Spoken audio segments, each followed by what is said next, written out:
En nombre de Dios y de la patria se abre la sesión. El señor abogado secretario dará cuenta de los documentos llegados a la comisión. Señor presidente, se han recibido los siguientes documentos para la cuenta. 2 reemplazos. La señora Marcela Hernando reemplaza al diputado don René Zafirio y al diputado Jorge Alessandri lo reemplaza don Sergio Bobadilla. Se ha presentado urgencia simple para los proyectos que modifican las penas del delito de usurpación de inmuebles o derecho real constituido sobre ello, que son 2 proyectos semejantes que estamos viendo en la comisión. También se aplica urgencia suma a un proyecto originado en el Senado, que modifica normas sobre delitos informáticos, deroga la ley 19.223 y modifica otros cuerpos legales con el objeto de adecuarlo al convenio de Budapest. Correo electrónico de la Defensoría Penal Pública, ellos han confirmado su participación en esta sesión. Va a hablar en esta oportunidad por la Defensoría Penal Pública el señor Rubén Romero Musa, jefe de estudios de la Defensoría, acompañado del asesor legislativo don Francisco Gaise. También tenemos la comunicación del Ministerio Público, confirma la participación del señor Fiscal Nacional, don Jorge Abbott, y también ha solicitado un espacio para hablar el director de la unidad especializada en lavado de dinero, delito económico y crimen organizado, el señor Mauricio Fernández. También hay un oficio reservado al Ministerio de Defensa Nacional. Ellos complementan información que habían entregado ya antes respecto al cumplimiento de la declaración de estado de emergencia anterior, digamos, que se originó en octubre del año 18 de octubre fue, ¿no? Ahí se me olvidó esta cuestión. Estado de emergencia. Tenemos una información complementaria, es un documento reservado que se va a entregar oportunamente a los señores diputados vía correo electrónico. La Biblioteca del Congreso Nacional cumplió lo solicitado por la Comisión en torno a informar que otras medidas se han hecho o efectuado en otros países frente a vulneración de cuarentena por COVID-19. Están las carpetas de los señores diputados. Defensoría de la Niñez respecto al proyecto que crea el Servicio Nacional de Reinserción Social Juvenil. La señora defensora hizo llegar sus opiniones, la opinión de la Defensoría respecto a este proyecto. Hemos enviado por momento por correo electrónico, se ha enviado a los señores diputados este documento, posteriormente lo tendrán en físico cuando retornemos sobre este proyecto. También se ha enviado a los señores diputados por correo electrónico oficio referido a cumplimiento de glosas del presupuesto del Servicio Nacional de Menores. Un particular, señor Rodrigo Gallardo, hace presente un error de redacción que según él tendría la ley ya publicada 21.226 que establece régimen jurídico de excepción para los procesos judiciales en audiencias y actuaciones judiciales y para los plazos y ejercicio de las acciones que indica por impacto del COVID-19. Informe de la Asociación Nacional de Magistrados. La señora Soledad Piñeiro ha hecho llegar por escrito la opinión de la Asociación Nacional de Magistrados respecto al proyecto que tenemos actualmente en tabla, señor presidente. Se ha enviado por correo electrónico y está también en las carpetas, según me ha informado Cecilia, el documento. La Fiscalía Nacional también ha hecho llegar por escrito su opinión, adelantándose un poco, pero ellos también lo van a manifestar, por supuesto, acá. También está en las carpetas la opinión de la Fiscalía, señor presidente. Eso es todo. Gracias, señor secretario. Se ofrece la palabra sobre la cuenta. Muy bien, yo lo que le voy a pedir a la Secretaría es que entregue copia a las diputadas y diputados de un proyecto muy similar al que estamos revisando, que viene del Senado, que ya fue despachado en primer trámite en el Senado, que se dio cuenta hoy día en la sala y que obviamente ha recaído en nuestra comisión, ¿no? Exactamente. De manera tal de que lo analicemos conjuntamente, porque si no se van a cruzar los proyectos, no es la idea, y como ustedes saben, que son muy celosos del reglamento, no se puede refundir proyectos que están en distinto trámite constitucional. Entonces, para que lo tengamos a la vista y si nos parece mejor la propuesta del Senado, poder considerarla, en todo o en parte. Muy bien, ¿a quién tenemos primero? Diputado Coloma. Gracias, presidente. Una pregunta. En la sesión de la mañana se dijo que se iba a discutir el proyecto de voto secreto y no está en la cuenta. Entonces, es para saber si va a ser citado la próxima semana o cómo Está citada para las 10 de la noche, una sesión, porque no podemos funcionar en paralelo, porque, como explicó el secretario, no tiene urgencia el proyecto, todo está citada de 10 de la noche a 12 de la noche. Gracias, diputado Coloma. ¿Quién va a exponer primero? El señor fiscal nacional, don Jorge Abbott. Muy bien, entonces, ¿tenemos problemas? Mauricio Fernández. Ya. Mauricio Fernández también está Muy bien, sí, claro, de la Fiscalía, ¿no? El jefe de la unidad especializada en no sé qué cosa. Muy bien, entonces tenemos en línea a el jefe de al director de la unidad especializada en lavado de dinero, delito económico y crimen organizado, señor Mauricio Fernández, del Ministerio Público.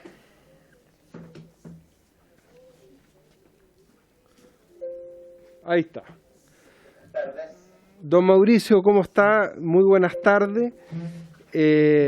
Muchas gracias por este contacto. Se le ha invitado a exponer vía telemática respecto del proyecto de ley que sanciona la inobservancia del aislamiento u otras medidas preventivas dispuestas por la autoridad sanitaria en caso de epidemia o pandemia. Entonces, le doy la palabra para que pueda exponer la opinión del Ministerio Público en relación a este proyecto, por favor. Muchas gracias.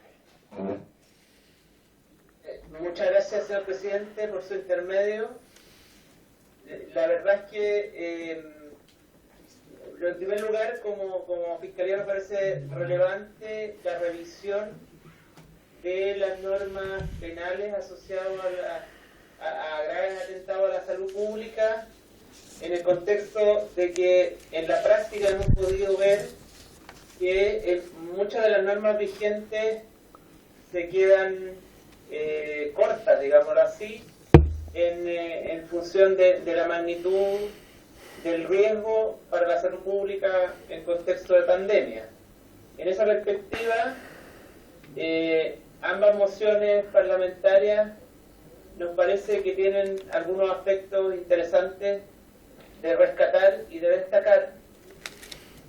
Primero, el que ambas giran, a nuestro juicio, correctamente sobre la aplicación del delito del artículo 318 del Código Penal, que es el delito que la Fiscalía ha estado aplicando en todo el país en las diversas hipótesis de infracciones a obligaciones especiales de aislamiento. Se está aplicando para el caso más grave de el sujeto confirmado por COVID-19 o que está en espera del resultado de examen y que viola la obligación de aislamiento, pero también se ha aplicado para otras hipótesis que, a juicio de la Fiscalía, implican riesgo para la salud pública, como son también la violación de aislamientos a nivel comunal o de una ciudad determinada para los cordones sanitarios, y también a lo mal llamado toque de queda, que es en realidad una disposición de aislamiento nocturno dispuesta por la autoridad sanitaria. Entonces, en esa perspectiva de la experiencia hasta ahora recogida por la Fiscalía, hemos visto que el 318 actual vigente es insuficiente para diferenciar gravedades en la puesta en peligro de la seguridad, de la salud pública, perdón. Y en esa perspectiva, por ejemplo, la moción que plantea hacer la pena del delito del 318 como una pena de sanción cumulativa, de pena corporal y pena de multa, nos parece adecuada e importante para que da cuenta de la gravedad de la situación, y por lo tanto ese aspecto nos parece bien digno de destacar. y adicionalmente nos parece que hay que generar alguna hipótesis más agravada, porque al día de hoy estamos en la realidad con una pena corporal de las más bajas dentro del presidio, que es el presidio menor, o incluso disyuntivamente o una pena de multa. La propuesta, por lo tanto, de la moción en discusión, en términos de hacer copulativas las sanciones, nos parece un avance importante.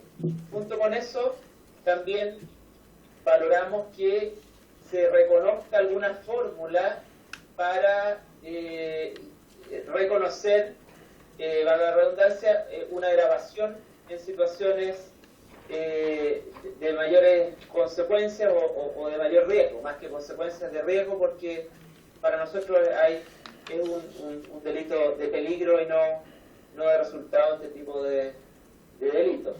Y en esa perspectiva la propuesta de la Fiscalía era generar un inciso segundo del artículo 318 que regulara una situación más agravada para situaciones de epidemia o pandemia, porque la figura del actual inciso único del 318 cubre no solo situaciones de epidemia o pandemia, sino que otras situaciones, y que la agravación, por lo tanto, diera cuenta de la puesta en riesgo, el peligro de propagación o el contagio en violación de las disposiciones de aislamiento, por lo cual se podría reconocer una sanción mayor para las situaciones más graves donde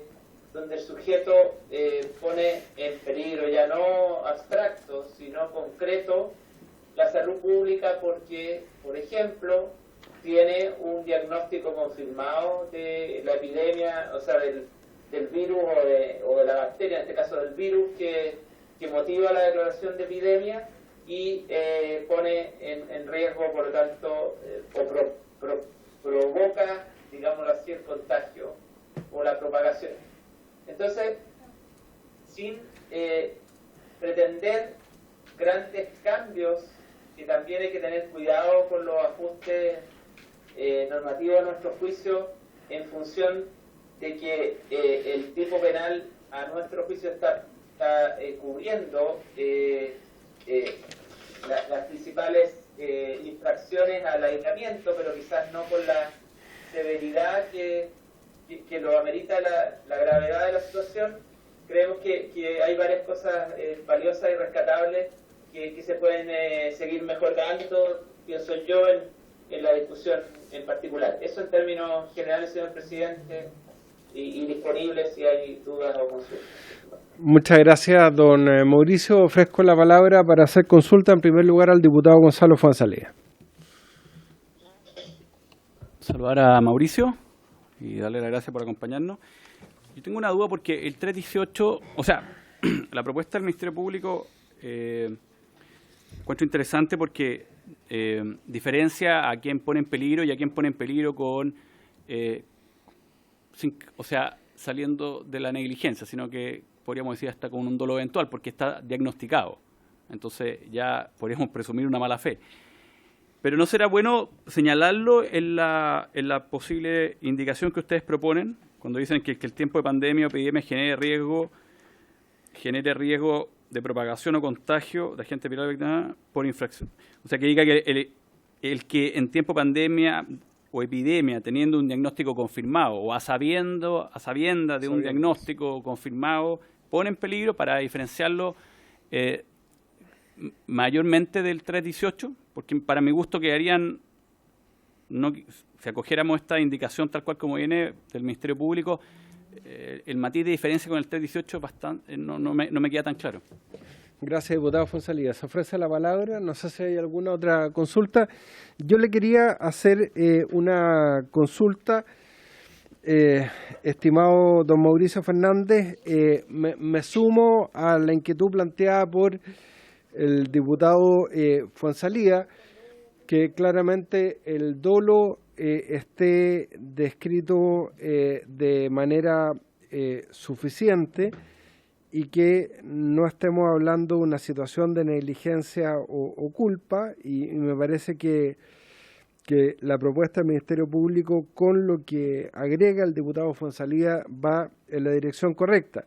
Pero yo, abusando de su tiempo, quería consultarle porque hay un proyecto que viene del Senado, que se dio cuenta hoy en la Cámara de Diputados, que también introduce modificaciones al 318 y que no sé si ustedes como Ministerio Público tuvieron la posibilidad de entregar su opinión en el Senado.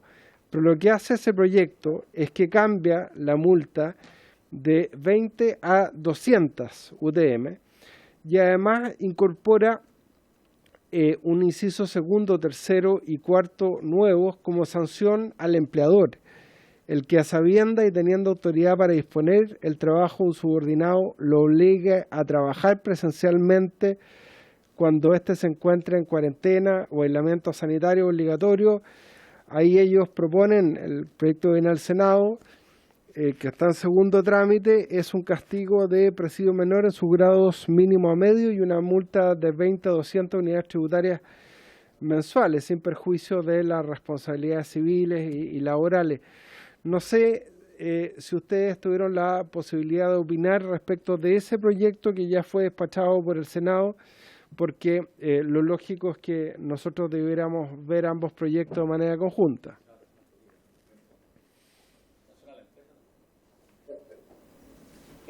Si no hay más preguntas, señor presidente. Por favor.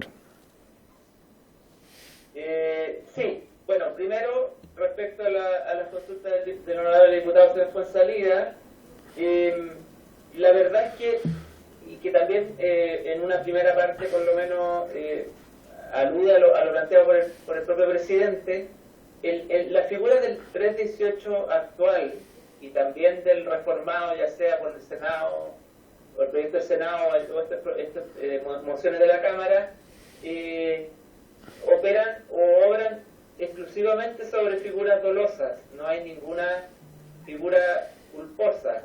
Lo que la propuesta de la Fiscalía, que obviamente es absolutamente mejorable, lo que la propuesta de la Fiscalía hace es que en ese contexto,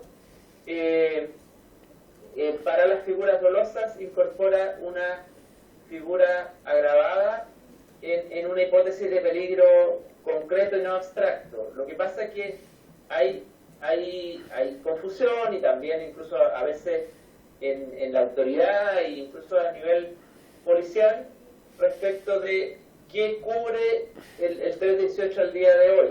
Y la posición de la Fiscalía, en una visión severa en la aplicación del 318, lo que dice, a diferencia de algunas autoridades que han estimado que algunas violaciones de aislamiento no son delitos, sino que son faltas, la posición de la Fiscalía es que toda violación del aislamiento, de distintos tipos de aislamiento sanitario, son delitos.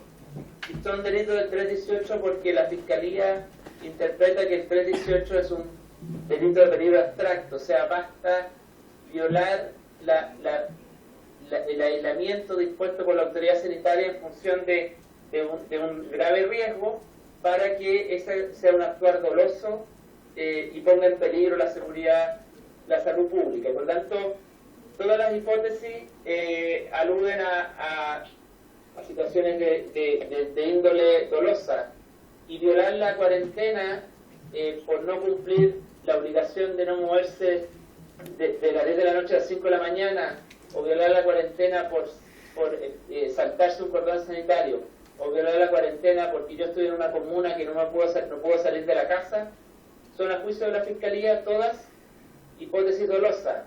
Por eso que a lo mejor puede haber la sensación de que hay algunas figuras o hay algunas situaciones que son culposas o negligentes, y la posición por lo menos de la Fiscalía, claro, puede que nos vaya mal en tribunales finalmente y algunos tribunales no consideren que el delito del 318 es un delito de peligro abstracto y por lo tanto exijan un riesgo concreto y evidente a la salud pública en el caso particular, pero creemos que sobre todo en hipótesis de pandemia es evidente que hay una puesta en peligro y que es dolosa en cualquiera de las infracciones a la obligación de aislamiento. Dicho eso, creemos que la figura de agravación que se propone lo que busca es ir más allá, dejar el 318 actual para todas esas figuras que he mencionado de violación de aislamiento, por ejemplo, y dejar en una situación más grave, la situación del sujeto que está confirmado y que por lo tanto sabe, quizás con mayor evidencia, que su actuar y su violación de ese aislamiento puede tener consecuencias más directas o más concretas, y por eso la agravación.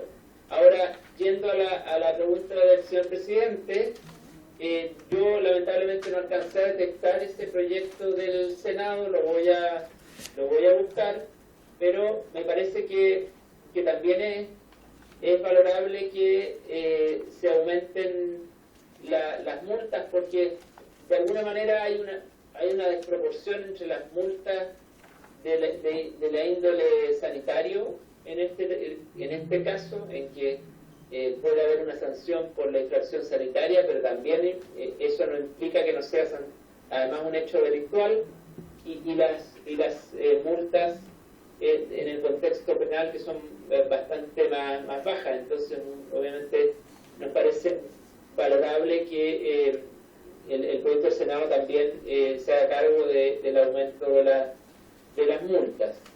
Y respecto del tema de las obligaciones del empleador, de las sanciones al empleador, hay que regular muy bien eso en términos de que sea la actuación en el fondo del empleador el que provoca la puesta en peligro de la seguridad, de la salud pública,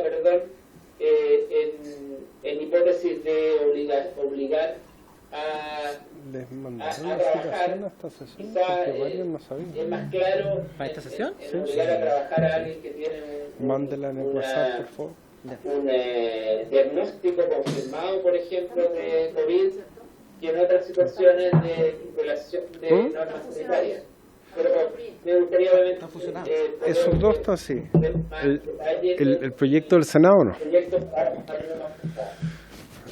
Muy bien. La diputada Paulina Núñez quería hacerle una consulta a don Mauricio, por favor. Gracias, presidente. Hola, Mauricio. Gracias por tu tiempo.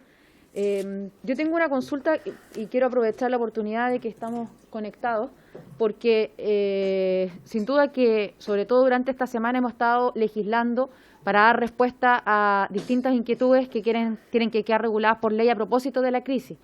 Y en esta línea, preguntar desde que partió con más fuerza, ¿cierto?, el COVID-19 en nuestro país, ¿cuántas denuncias se han realizado al Ministerio Público? ¿Cuánto han accionado ustedes de oficio? Y obviamente en el marco del artículo 318. Y lo digo porque una de las discusiones antes de fusionar los proyectos, nosotros teníamos dos proyectos de ley de distintos colegas y decidimos fusionarlos porque lo que discutíamos en esa sesión era precisamente que aquellas causas que estuvieran en trámite no quedaran o no se dejara de lado el 318 creyendo que el actual ordenamiento, la actual norma no era suficiente para sancionar lo que eventualmente quede regulado a partir de esta ley. Y entendiendo que esa era una aprehensión muy pragmática pero muy seria, sabiendo que ahora se puede avanzar en que tengamos sanciones copulativas, ¿cómo lo ven ustedes con las causas que se están tramitando? Gracias, presidente. Gracias, diputada Núñez. Don Mauricio, por favor. Muchas gracias, señor presidente. Diputada Núñez, efectivamente es importante lo que usted señala en términos de que hay que mirar con bastante cuidado la reforma de delitos en el contexto de su aplicación frecuente. Ahora, efectivamente nosotros hemos, primero lo que hicimos fue, o sea, lo hizo el fiscal nacional, incluir a todos los fiscales del país respecto de la aplicación en el contexto de pandemia del 318 y en términos bastante severos, en términos de plantear o intuir que hay que abrir investigación de oficio si no hay denuncia respecto a situaciones de violación de las distintas obligaciones de aislamiento, y por lo tanto la instrucción general vigente va en la línea de que tanto las hipótesis que uno puede decir son más graves como el confirmado o el que tiene que estar en su casa por estar en una comuna determinada, tiene que abrirse una investigación por violaciones del 318, como también en dos figuras que a veces la autoridad policial las ha estimado solamente como constitutivas de una falta en contra del orden público del artículo 495 número 1, en circunstancias de que no es una norma de un quebrantamiento de orden público, sino de orden sanitario. Respecto a las figuras de mal llamado toque de queda, o sea, aislamiento nocturno y de la violación de cordón sanitario. Entonces, nosotros tenemos, en lo práctico, en lo concreto, tenemos muchas investigaciones, no tengo la cifra hoy día exacta, pero nosotros estamos haciendo un levantamiento cada 2 días y salen 70, 80, 100 investigaciones por 318 cada 2 días más o menos que se han abierto, y por tanto es bastante volumen y va a seguir siendo cada vez más, y con mayor razón si los criterios de que hay que abrir por 318 y no por falta es para todo, va a ampliar aún más. Ahora, no hay riesgo porque lo que ustedes legislen en términos más severos y no más benignos no genera una consecuencia en términos de impacto negativo en términos de la persecución penal. Lo que está haciendo esta moción, por ejemplo, está el hacer obligatoria las 2 penas y no solo una, y proteger una fórmula de agravación. Lo que está haciendo es que para el futuro las situaciones que hasta ahora se sancionaban por el 318 inciso único van a tener en algunos casos, en los más graves, una sanción ¿Quién interviene mayor. ahora? Entonces, Le toca a Defensoría, va a no hablar vemos Rubén Romero. Ya estamos, ¿no? reales Ya. en este caso en Yo no sé si particular. Jorge Esto no apareció, sería ¿no? si No, chao. solamente se redujeran las penas o se modificara esencialmente el tipo penal.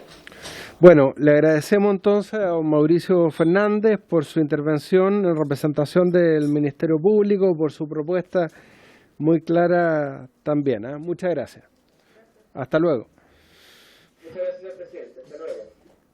Muy bien, entonces ahora vamos a intentar el contacto con el señor jefe de estudios de la Defensoría Nacional Pública, don Rubén Romero Musa.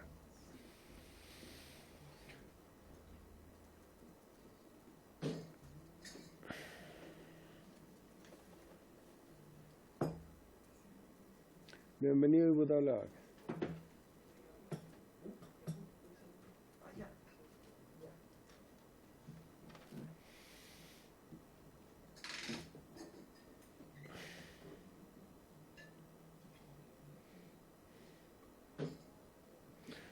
Están por Zoom, ¿no? O por Skype. Por Skype.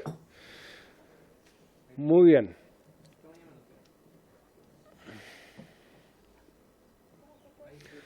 Don Rubén Romero. Sí, muy buenas tardes.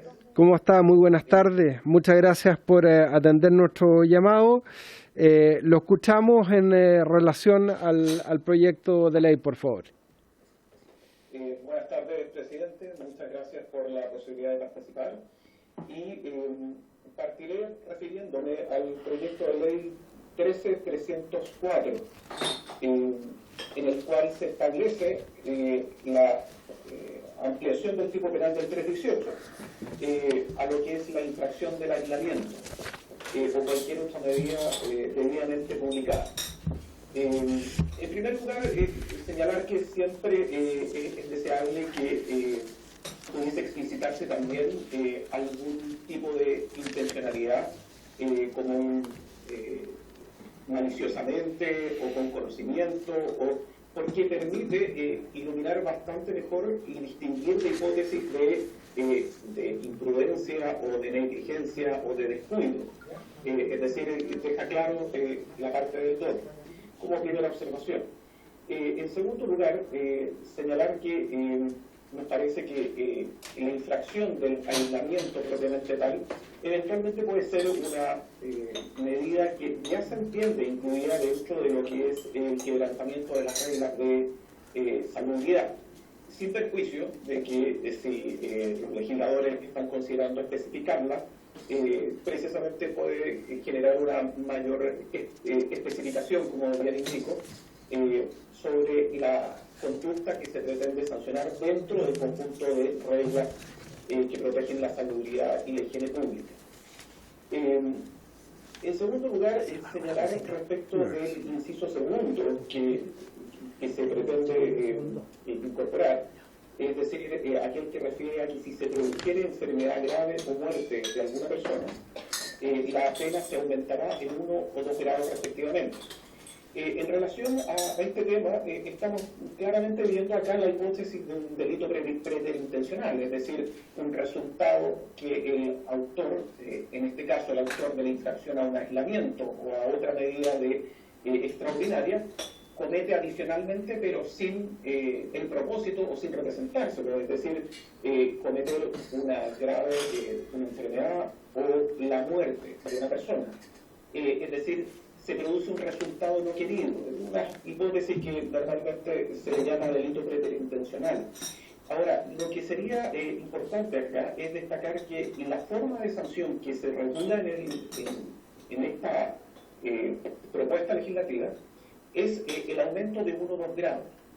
En circunstancias que si vemos sistemáticamente el párrafo en el cual está este artículo 318 a modificar, que comienza, está el párrafo que se llama Crímenes y simples delitos contra la salud pública, y comienza en el 313, y hay normas que se refieren similarmente a estos propósitos de sancionar hechos colaterales que se producen.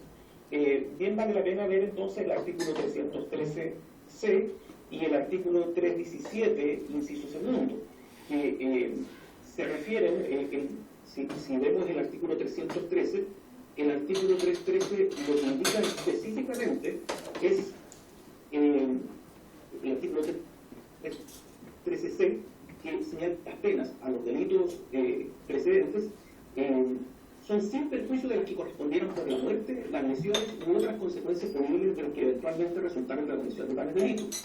Es decir, el sin perjuicio nos lleva a que se trata justamente de un hecho distinto a la muerte, un hecho que es independiente, o la lesión, un hecho que es independiente y que no parece quedar dentro de una sola figura, porque de la manera que queda planteado pareciese que la investigación del hecho, es decir, infracción del aislamiento y las eventuales consecuencias que pudiesen tener, se van a aumentar en pena, considerando que están enmarcados dentro de un mismo dinámica de hechos.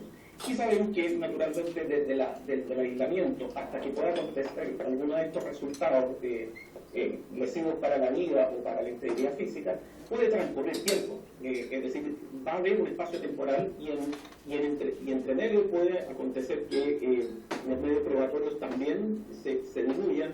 Es decir, una unidad de hecho no es tan evidente. Estos artículos 313 y 317, inciso segundo, que de hecho el propio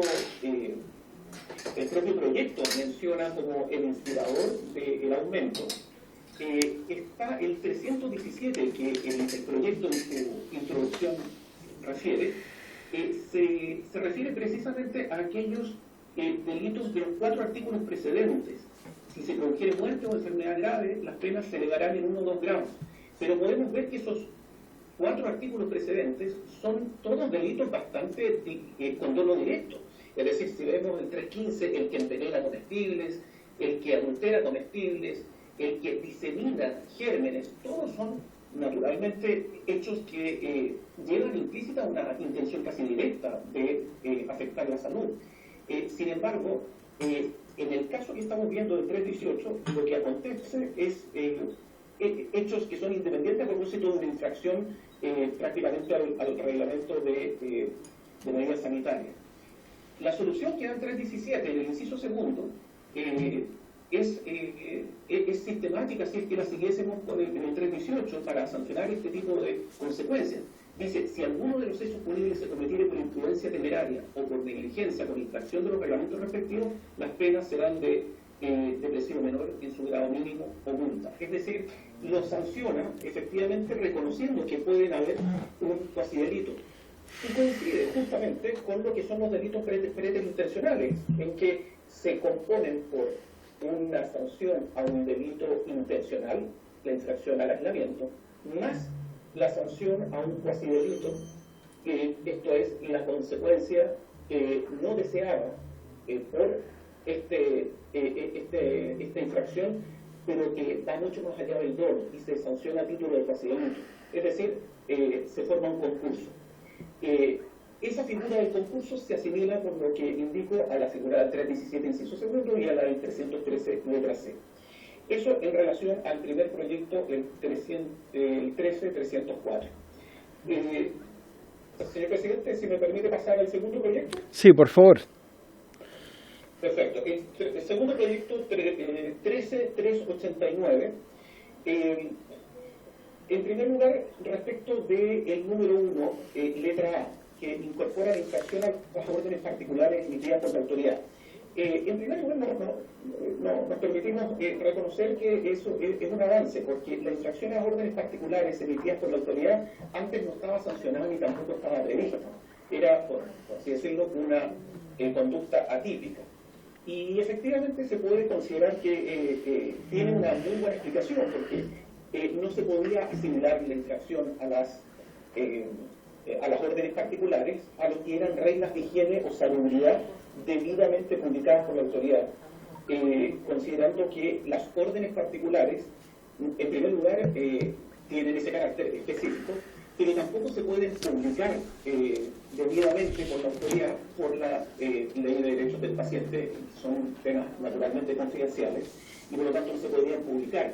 Lo que sí podrían ser estas órdenes particulares, y ahí la propuesta que deseamos complementar en pro del proyecto, es que estas órdenes particulares debiesen ser notificadas en forma individual, y para efectos de la redacción o de la propuesta, deberían entonces ser debidamente notificadas, tal como las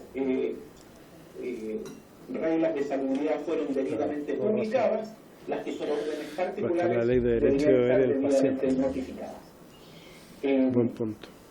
Respecto del numeral 1, letra B, en orden al aspecto de señalar una cumulatividad de las penas entre privativas de libertad y la pena pecuniaria, y la verdad que nos parece algo contraproducente la propuesta, dado que precisamente en momentos de pandemia, lo que más ocurre en estos momentos, y estamos como Defensoría enfrentando, es justamente el hacinamiento que Gendarmería sufre con las personas y la dificultad que tiene para poder articular las medidas de aislamiento dentro de los centros penales. En consecuencia, generar una pena privativa de libertad para que ingresemos a otra persona más cuando lo que queremos es desahogar las penas para que no se generen estos brotes en pandemia con todo el riesgo que sabemos significa, no parece que va en el sentido adecuado. Por eso que la alternatividad y dejar a salvo la pena pecuniaria como una manera de sancionar también nos parece que sería lo pertinente. En relación al aumento de la pena, que ahora de la pena pecuniaria justamente subiría a un intervalo de 25 a 50 UTM. La verdad, señor presidente, nos parece que es complejo porque justamente genera por así decirlo, un factor de discriminación muchas veces las personas que más desafían la norma. En este sentido son las personas que tienen medios económicos, que tienen una segunda casa o tienen un helicóptero o tienen cómo infringir la norma y por lo tanto podrían fácilmente pagar un mayor aumento. Pero aquellos que no lo tienen, es decir, que no tienen recursos económicos, se verían sustancialmente mucho más dificultados en el pago de un aumento de pena. En tercer lugar, señor presidente, si me permite referirme al nuevo inciso segundo que se pretende incorporar y que es en relación con la incorporación de la sanción a la conducta de organizar reuniones sociales en lugares de aislamiento. En primer lugar, la organización de reuniones sociales me parece que va a ser un concepto jurídico indeterminado. Me refiero a que se incorporaría dentro del artículo 318 un concepto que debería ser llenado en su contenido. La manera de entender de cada tribunal o de cada interviniente sobre lo que es o no es una reunión social, si existe un límite mínimo de personas para darle el carácter de reunión, si se refiere a un lugar público o un lugar privado, si es con propósito de una celebración, o si es familiar, o si es con amigos, o si es, en fin. Y la verdad que genera una multiplicidad de posibles situaciones que algunas pueden no haber quedado o haber sido queridas por el legislador al momento de sancionar. Y entendemos que desde este punto de vista también es necesario incorporar el concepto, puesto que este tipo de actividades y su determinación específica podrían perfectamente quedar entregadas a la definición de las reglas administrativas que la autoridad establezca y podría especificarlas junto con ello, por ejemplo, reuniones sociales u organización de reuniones sociales. Eso en relación al inciso segundo. Y finalmente, respecto del nuevo inciso final, que justamente aumenta las penas en 1 o 2 grados por enfermedad grave o por muerte, reiterar lo que iniciábamos al inicio, señor presidente, en orden a que tanto el artículo 313 como el 317 señalan figuras que permiten sancionarlo de manera independiente y darle una connotación propia de investigación y propia de sanción, especialmente si vienen con un margen de preterintencionalidad que requeriría, por lo tanto, un análisis de descuido, de imprudencia temeraria, pero no necesariamente de dolo, porque, como indicamos, el ejemplo que da el primer proyecto en orden a tomar la figura del 317 para aumentar las penas, lo hace precisamente en relación a artículos que son evidentemente dolosos. Pero la situación que se plantea acá, el aumento de pena, sería para hechos que serían muy evidentemente culposos. Y, en consecuencia, seguir las fórmulas del 313 o del propio 317, inciso segundo, nos parece más adecuado. Es cuanto podemos aportar, señor presidente. Muchas gracias a don Rubén Romero, la Defensoría Penal Pública. No sé si hay alguna consulta. La diputada Paulina Núñez le va a hacer una pregunta a don Rubén. Hola Rubén, muchas gracias por acompañarnos. Muy breve, porque no conozco los tiempos. ¿Cuánto se demora desde que se inicia un proceso hasta que hay una condena? A propósito del punto de que no se busca, o es paradójico al menos, que personas que hayan incumplido, por ejemplo, una cuarentena, terminen en prisión con lo que hemos avanzado respecto del indulto o de lo que está pidiendo Gendarmería de poder desahogar las cárceles. Entonces, lo pregunto porque puede ser que esa condena llegue ahora, en plena crisis, y entiendo el punto, y lo comparto, o puede ser que efectivamente esa condena llegue en 3 meses más, o más incluso. Entonces, ¿cuánto se demora en promedio uno de estos procesos? Gracias.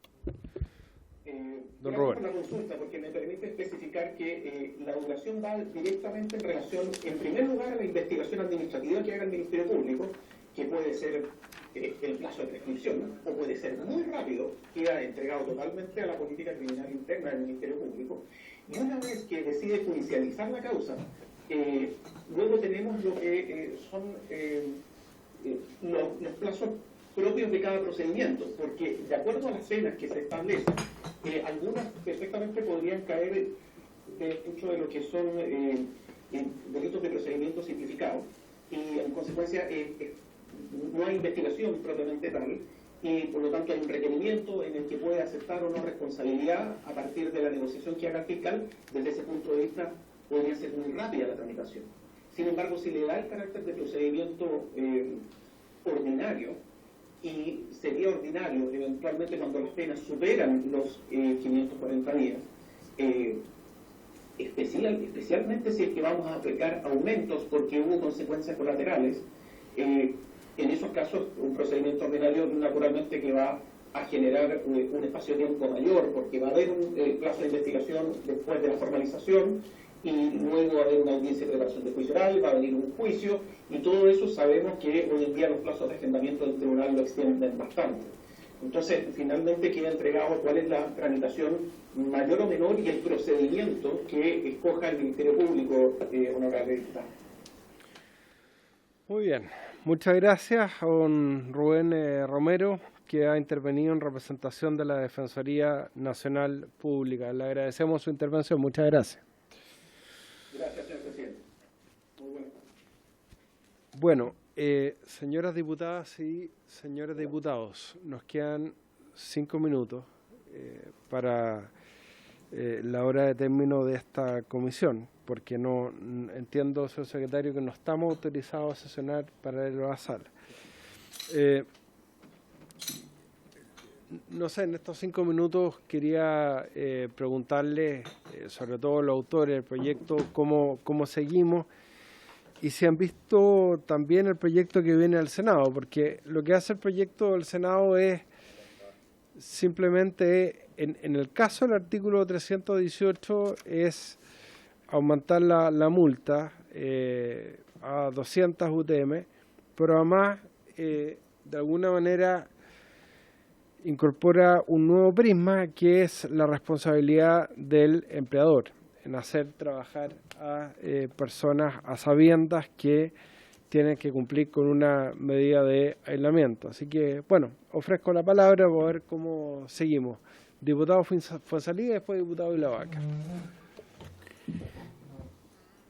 Sí, yo la verdad que tengo una diferencia con el Ministerio Público, y yo no creo que es de peligro abstracto esta norma. Porque el estado de ebriedad es de peligro abstracto, porque no necesariamente la norma espera el resultado. En cambio, acá claramente hay un resultado, porque hay una prohibición, y esa prohibición claramente se incumple, por lo cual el 318 es peligro concreto, porque no es cuasi delito, es delito. Entonces, esa distinción que en un minuto la miré con buen ojo, creo que al final no sé si va a ayudar mucho. Y el proyecto del Senado lleva a otro tema distinto que es lo que aspiraba al proyecto, que es la relación de subordinación y dependencia tanto de las personas naturales como de las personas jurídicas, y establece una sanción. Ahora, la pregunta que cabe hacerse respecto al proyecto, si nosotros, teniendo en cuenta que el 318 es de peligro concreto, y puede ser, o lo que yo dejaría quizás para ya poder presentar indicación y votarlo, es si las multas son suficientes. Y yo, aunque el proyecto del Congreso también, del Senado también cambia el techo, porque pone 200 UTM, quizás sea lo suficiente para que el 318 pueda ser efectivamente utilizado, pero con sanciones al menos pecuniarias que produzcan una forma de disuasión de la conducta que se quiere evitar. Y respecto del tema de poder, lo que yo me ha quedado dando vuelta por lo que he estado viendo, lo que ha ido sucediendo en la prensa, es respecto a aquellas personas que han organizado reuniones, y que de alguna manera no solamente hay una violación de la disposición sanitaria, sino que también hay una organización, como por ejemplo un culto religioso, como vimos hace pocos días, y eso quizás tiendo a pensar que debe tener un mayor reproche. pero no necesariamente pecuniario, o sea, no punitivo, sino que pecuniario en respecto a la multa. Eso. Gracias, diputado Fonsalía. Diputado Marco de la Vaca. Muchas gracias, presidente. ¿Sabe lo que me preocupa respecto a las normas que aquí estamos discutiendo, en particular en el ámbito pecuniario y la norma que envía el Senado? Es que hoy día todos estos proyectos están rebajando las multas que se les puede aplicar a los infractores. Porque las multas, si bien el 318 establece un nivel de multa, lo cierto es que muchas de estas infracciones quedan establecidas en el 174 del Código Sanitario. Y las multas del Código Sanitario tienen como tope las 1000 UTM, ni siquiera los 200. Parte de una zona más baja, que es 1/10, si no me equivoco, de UTM. ¿Y qué dice el 174? Que establece un ilícito especial. Dice que la infracción de cualquiera de las disposiciones de este código o de su reglamento y de las resoluciones que dicten los directores de salud, de servicio de salud, o el director del Instituto de Salud Pública, según sea el caso, salvo en el caso que tengan una sanción especial, será castigada con una multa de 1/10 de unidad tributaria hasta 1000 unidades tributarias mensuales. Y la reincidencia le aplica el doble. Es decir, aquí tenemos sanciones pecuniarias súper fuertes, que debería ser la lógica del establecimiento, porque si establecemos normas especiales, algo que ya está sancionado con penas inferiores, claramente creo que estamos retrocediendo. Gracias, presidente. Gracias, diputado de la Vaca. Yo creo que un muy buen punto. Efectivamente, claro, ahí estamos hablando de una sanción administrativa. Hay que ver el sujeto activo. Pero tiene razón el diputado de la Vaca que tiene que haber una consistencia con las normas del Código Sanitario. Sí, diputado. Lo explico porque yo he tramitado harto este tipo de causas, ¿ya? Y las facultades que tiene la autoridad sanitaria en el ámbito sanitario son súper amplias. Y ellos tienen el ámbito de aplicación de cada una de las resoluciones que dicte la autoridad sanitaria. Y para ellos, en sede administrativa, se lleva adelante un sumario sanitario, ¿ya? Y no solamente le puede aplicar este tipo de sanciones. El Código Sanitario es tan amplio que le entrega las facultades de establecer otro tipo de sanciones adicionales a la multa, que están establecidas en el inciso segundo del mismo 174. ¿Ya? Entonces creo que es un antecedente que hay que tener en cuenta para la aplicación de algún tipo de medida. Gracias, presidente. Muchas gracias, diputado de la Vaca. Sin perjuicio de eso, sabemos que hoy día actualmente convive esa norma del Código Sanitario con el actual artículo 318 del Código Penal, que sí establece una pena privativa de libertad y es válida la discusión si ese tipo penal hay que mejorarlo a la luz de lo que ha sido la experiencia, el quebrantamiento de las medidas de aislamiento que hemos tenido estos días. Yo lo que le voy a pedir a la Secretaría para seguir con la discusión es que puedan agregar en el comparado, que está muy bien hecho, no solamente las indicaciones que ya se han incorporado a los dos boletines, sino que también el proyecto del Senado y en columnas respectivas la opinión del Ministerio Público con la propuesta de texto que hace el Ministerio Público y también las observaciones de la Defensoría para que este proyecto lo podamos seguir discutiendo. Espero que de manera telemática, si es que los comités así lo autorizan y como ha pedido el diputado Alessandri reiteradamente. Muy bien, por haberse cumplido el objeto de esta sesión, se levanta.